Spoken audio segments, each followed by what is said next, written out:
I read a headline today that said, Democrats step up calls that Russian hack was an act of war.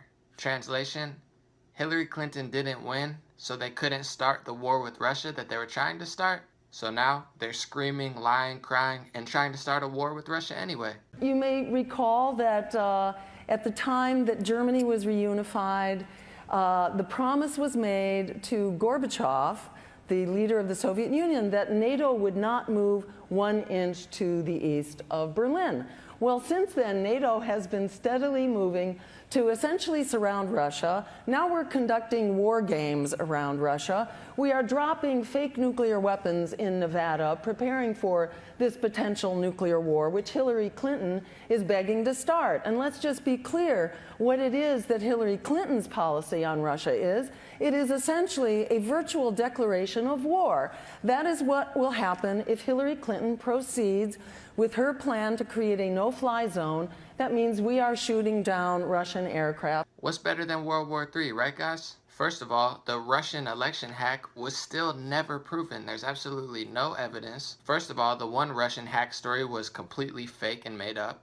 Even the director of intelligence, James Clapper, will tell you we haven't found any ties to Trump and Russia. We did not include any evidence in our report, and I say our, that's NSA, FBI, and CIA with my office, the Director of National Intelligence, that had anything, that had any reflection of collusion between members of the Trump campaign and the Russians. There was no evidence of that included in our report. I understand that, but News organizations like the New York Times continue to push the Trump-Russia narrative, but in their own media outlet, they covered the story that Hillary Clinton sold the United States uranium to Russia. Nobody has deeper connections to Russia than the Clintons.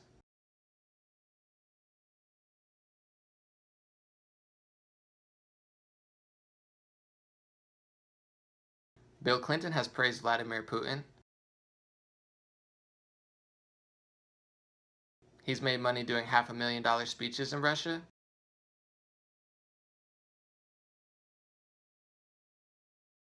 The status quo politicians never thought they'd lose. So as you can see, all of this screaming, crying, lying, and pushing Russia fear is a desperate attempt to try to get Donald Trump out of office at all costs. You can't possibly be a free thinker. You can't possibly have a mind of your own. If you do, you're Russian now. You're working with Russia. Russia, Russia, Russia. If anybody doesn't agree with the fake narrative that we blast through the news, you're working with Russia. That's the reality, folks. Personally, I didn't even vote for Donald Trump. I registered Democrat this year.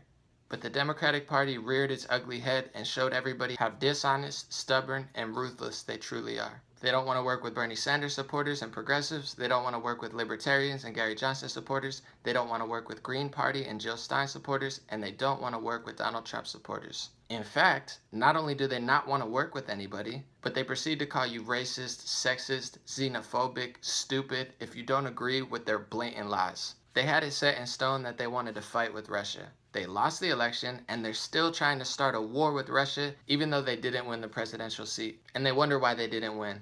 People are sick of the status quo corruption. The Democratic Party and status quo politicians can't possibly fathom that people don't like them. They can't possibly fathom that they messed up. They can't possibly fathom that they ran a terrible campaign.